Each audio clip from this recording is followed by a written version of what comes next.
اور کوئی شخص ایسا ہے کہ اللہ کی خوشنودی حاصل کرنے کے لیے اپنی جان بیچ ڈالتا ہے، اور اللہ بندوں پر بہت مہربان ہے۔ مومنو، اسلام میں پورے پورے داخل ہو جاؤ اور شیطان کے پیچھے نہ چلو،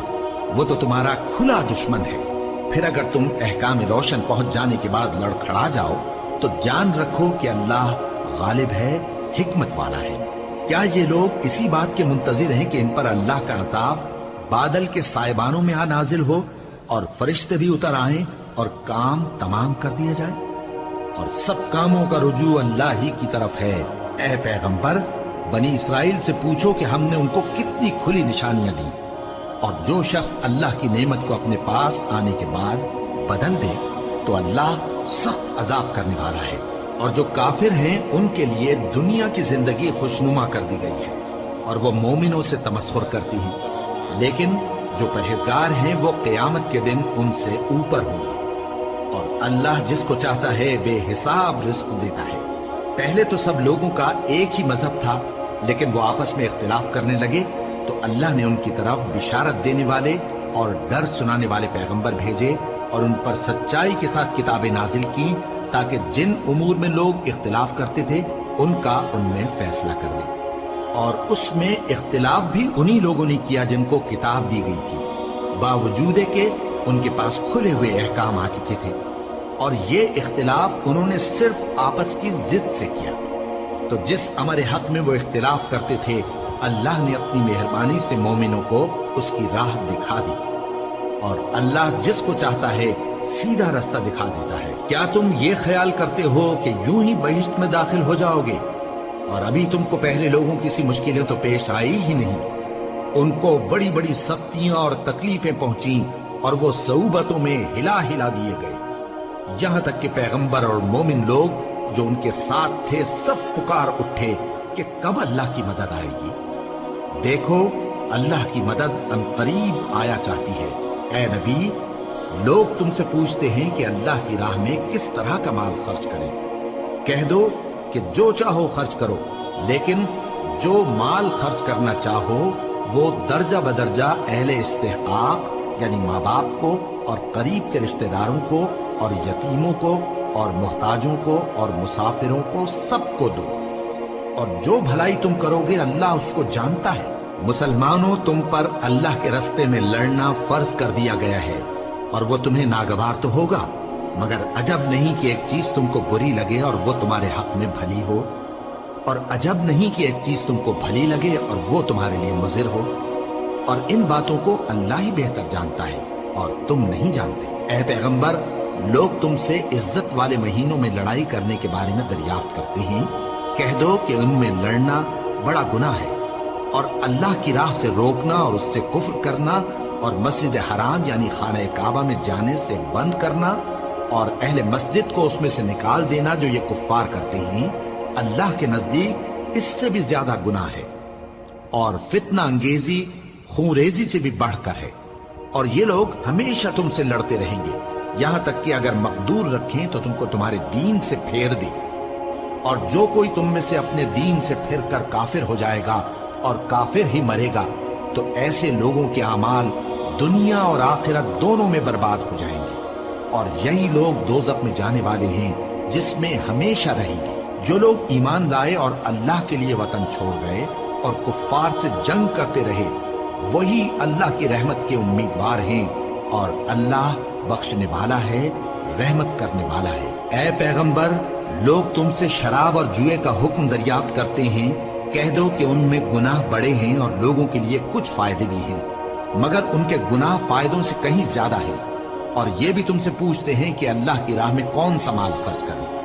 کہہ دو کہ جو ضرورت سے زیادہ ہو۔ اس طرح اللہ تمہارے لیے اپنے احکام کھول کھول کر بیان فرماتا ہے تاکہ تم سوچو، یعنی دنیا اور آخرت کی باتوں میں غور کرو۔ اور تم سے یتیموں کے بارے میں بھی دریافت کرتے ہیں، کہہ دو کہ ان کی حالت کی اصلاح بہت اچھا کام ہے، اور اگر تم ان سے مل جل کر رہنا یعنی خرچ اکٹھا رکھنا چاہو تو وہ تمہارے بھائی ہیں، اور اللہ خوب جانتا ہے کہ خرابی کرنے والا کون ہے اور اصلاح کرنے والا کون۔ اور اگر اللہ چاہتا تو تم کو تکلیف میں ڈال دیتا، بے شک اللہ غالب ہے، حکمت والا ہے۔ اور مومنوں مشرک عورتوں سے جب تک وہ ایمان نہ لائیں نکاح نہ کرنا، کیونکہ مشرک عورت خواہ تم کو کیسی ہی بھلی لگے اس سے مومن لونڈی بہتر ہے۔ اور اسی طرح مشرک مرد جب تک ایمان نہ لائیں مومن عورتوں کو ان کی زوجیت میں نہ دینا، کیونکہ مشرک مرد سے خواہ وہ تم کو کیسا ہی بھلا لگے مومن غلام بہتر ہے۔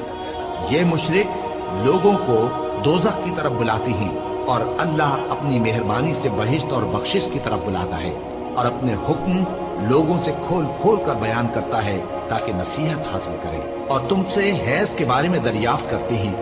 کہہ دو وہ تو نجاست ہے، سو ایام حیض میں عورتوں سے کنارہ کش رہو، اور جب تک وہ پاک نہ ہو جائیں ان سے مقاربت نہ کرو۔ ہاں جب وہ پاک ہو جائیں تو جس طریق سے اللہ نے تمہیں ارشاد فرمایا ہے ان کے پاس جاؤ، کچھ شک نہیں کہ اللہ توبہ کرنے والوں اور پاک صاف رہنے والوں کو دوست رکھتا ہے۔ تمہاری عورتیں تمہاری کھیتی ہیں، تو اپنی کھیتی میں جس طرح چاہو جاؤ، اور اپنے لیے نیک عمل آگے بھیجو، اور اللہ سے ڈرتے رہو، اور جان رکھو کہ ایک دن تمہیں اس کے روبرو حاضر ہونا ہے۔ اور اے پیغمبر ایمان والوں کو بشارت سنا دو، اور اللہ کے نام کو اس بات کا ہیلا نہ بنانا کہ اس کی قسمیں کھا کھا کر سلوک کرنے اور پرہیزگاری کرنے اور لوگوں میں صلح و سازگاری کرانے سے رک جاؤ، اور اللہ سب کچھ سنتا ہے جانتا ہے۔ اللہ تمہاری لغو قسموں پر تم سے مواخذہ نہیں کرے گا، لیکن جو قسمیں تم قصد دلی سے کھاؤ گے ان پر مواخذہ کرے گا، اور اللہ بخشنے والا ہے، بردبار ہے۔ جو لوگ اپنی عورتوں کے پاس جانے کی قسم کھا لیں ان کو 4 مہینے تک انتظار کرنا چاہیے۔ اگر اس عرصے میں قسم سے رجوع کر لیں تو اللہ بخشنے والا ہے، مہربان ہے۔ اور اگر طلاق کا ارادہ کر لیں تو بھی اللہ سنتا ہے، جانتا ہے۔ اور طلاق والی عورتیں 3 حیض تک اپنے تئیں روکے رہیں، اور اگر وہ اللہ اور روز قیامت پر ایمان رکھتی ہیں تو ان کو جائز نہیں کہ اللہ نے جو کچھ ان کے شکم میں پیدا کیا ہے اس کو چھپائیں۔ اور ان کے خاوند اگر پھر موافقت چاہیں تو اس مدت میں وہ ان کو اپنی زوجیت میں لے لینے کے زیادہ حقدار ہیں۔ اور عورتوں کا حق مردوں پر ویسا ہی ہے جیسے دستور کے مطابق مردوں کا حق عورتوں پر ہے، البتہ مردوں کو عورتوں پر 1 درجہ فضیلت ہے، اور اللہ غالب ہے، صاحب حکمت ہے۔ طلاق صرف 2 بار ہے، یعنی جب 2 دفعہ طلاق دے دی جائے تو پھر عورتوں کو یا تو بطریق شائستہ نکاح میں رہنے دینا ہے یا بھلائی کے ساتھ چھوڑ دینا۔ اور یہ جائز نہیں کہ جو مہر تم ان کو دے چکے ہو اس میں سے کچھ واپس لے لو۔ ہاں اگر زن و شوہر کو خوف ہو کہ وہ اللہ کی حدوں کو قائم نہیں رکھ سکیں گے تو اگر عورت خاوند کے ہاتھ سے رہائی پانے کے بدلے میں کچھ دے ڈالے تو دونوں پر کچھ گناہ نہیں۔ یہ اللہ کی مقرر کی ہوئی حدیں ہیں، ان سے باہر نہ نکلنا، اور جو لوگ اللہ کی حدوں سے باہر نکل جائیں گے وہ گناہگار ہوں گے۔ پھر اگر شوہر 2 طلاقوں کے بعد تیسری طلاق عورت کو دے دے تو اس کے بعد جب تک عورت کسی دوسرے شخص سے نکاح نہ کر لے اس پہلے شوہر پر حلال نہ ہوگی۔ ہاں اگر دوسرا خاوند بھی طلاق دے دے اور عورت اور پہلا خاوند پھر ایک دوسرے کی طرف رجوع کر لیں تو ان پر کچھ گناہ نہیں، بشرطے کہ دونوں یقین کریں کہ اللہ کی حدوں کو قائم رکھ سکیں گے، اور یہ اللہ کی حدیں ہیں، ان کو وہ ان لوگوں کے لیے بیان فرماتا ہے جو علم رکھتے ہیں۔ اور جب تم عورتوں کو 2 دفعہ طلاق دے چکو اور ان کی عدت پوری ہو جائے تو انہیں یا تو حسن سلوک سے نکاح میں رہنے دو یا بطریق شائستہ رخصت کر دو، اور اس نیت سے ان کو نکاح میں نہ رہنے دینا چاہیے کہ انہیں تکلیف دو اور ان پر زیادتی کرو، اور جو ایسا کرے گا وہ اپنا ہی نقصان کرے گا۔ اور اللہ کے احکام کو ہنسی اور کھیل نہ بناؤ، اور اللہ نے تم کو جو نعمتیں بخشی ہیں اور تم پر جو کتاب اور دانائی کی باتیں نازل کی ہیں جن سے وہ تمہیں نصیحت فرماتا ہے ان کو یاد کرو، اور اللہ سے ڈرتے رہو، اور جان رکھو کہ اللہ ہر چیز سے واقف ہے۔ اور جب تم عورتوں کو طلاق دے چکو اور ان کی عدت پوری ہو جائے تو ان کو اپنے شوہروں کے ساتھ جب وہ آپس میں جائز طور پر راضی ہو جائیں نکاح کرنے سے مت روکو۔ اس حکم سے اس شخص کو نصیحت کی جاتی ہے جو تم میں اللہ اور روز آخر پر یقین رکھتا ہے۔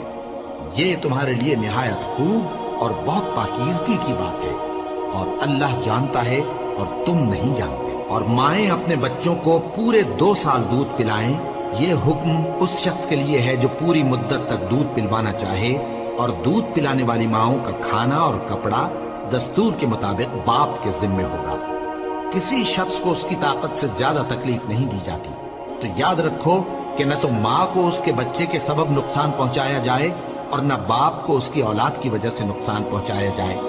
اور اسی طرح نان و نفقہ بچے کے وارث کے ذمے ہے۔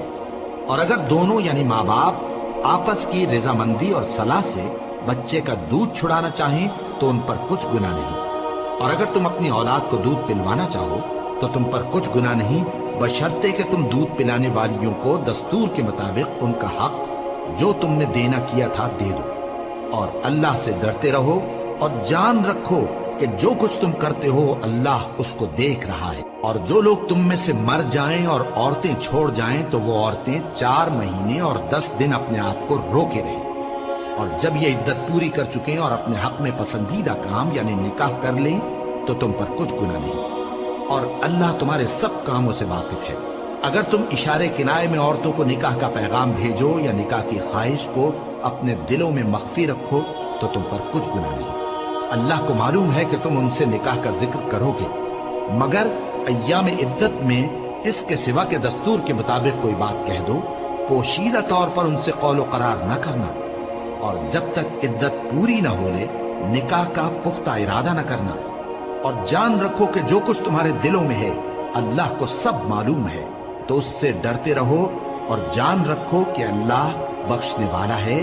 حلم والا ہے۔ اور اگر تم عورتوں کو ان کے پاس جانے یا ان کا مہر مقرر کرنے سے پہلے طلاق دے دو تو تم پر کچھ گناہ نہیں،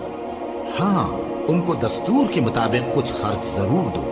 یعنی مقدور والا اپنے مقدور کے مطابق دے اور تنگ دست اپنی حیثیت کے مطابق۔ نیک لوگوں پر یہ ایک طرح کا حق ہے۔ اور اگر تم عورتوں کو ان کے پاس جانے سے پہلے طلاق دے دو لیکن مہر مقرر کر چکے ہو تو آدھا مہر دینا ہوگا۔ ہاں اگر عورتیں مہر بخش دیں یا مرد جن کے ہاتھ میں عقد نکاح ہے اپنا حق چھوڑ دیں اور پورا مہر دے دیں تو ان کو اختیار ہے، اور اگر تم مرد لوگ ہی اپنا حق چھوڑ دو تو یہ پرہیزگاری کی بات ہے، اور آپس میں بھلائی کرنے کو فراموش نہ کرنا۔ کچھ شک نہیں کہ اللہ تمہارے سب کاموں کو دیکھ رہا ہے۔ مسلمانوں، سب نمازیں خصوصاً بیچ کی نماز یعنی نماز عصر پورے اہتمام کے ساتھ ادا کرتے رہو اور اللہ کے آگے ادب سے کھڑے رہا کرو۔ پھر اگر تم خوف کی حالت میں ہو تو پیادے یا سوار جس حال میں ہو نماز پڑھ لو۔ پھر جب امن و اطمینان ہو جائے تو جس طریق سے اللہ نے تم کو سکھایا ہے جو تم پہلے نہیں جانتے تھے اللہ کو یاد کرو۔ اور جو لوگ تم میں سے مر جائیں اور عورتیں چھوڑ جائیں وہ اپنی عورتوں کے حق میں وصیت کر جائیں کہ ان کو 1 سال تک خرچ دیا جائے اور گھر سے نہ نکالی جائے۔ ہاں اگر وہ خود گھر سے چلی جائیں اور اپنے حق میں پسندیدہ کام یعنی نکاح کر لیں تو تم پر کچھ گناہ نہیں، اور اللہ زبردست ہے، حکمت والا ہے۔ اور مطلقہ عورتوں کو بھی دستور کے مطابق نان و نفقہ دینا چاہیے، پرہیزگاروں پر یہ بھی حق ہے۔ اسی طرح اللہ اپنے احکام تمہارے لیے بیان فرماتا ہے تاکہ تم سمجھو۔ بھلا تم نے ان لوگوں کو نہیں دیکھا جو شمار میں ہزاروں ہی تھے اور موت کے ڈر سے اپنے گھروں سے نکل بھاگے تھے، تو اللہ نے ان کو حکم دیا کہ مر جاؤ، پھر ان کو زندہ بھی کر دیا۔ کچھ شک نہیں کہ اللہ لوگوں پر مہربانی رکھتا ہے، لیکن اکثر لوگ شکر نہیں کرتے۔ اور مسلمانوں، اللہ کی راہ میں جہاد کرو اور جان رکھو کہ اللہ سب کچھ سنتا ہے، سب کچھ جانتا ہے۔ کون ہے کہ اللہ کو قرض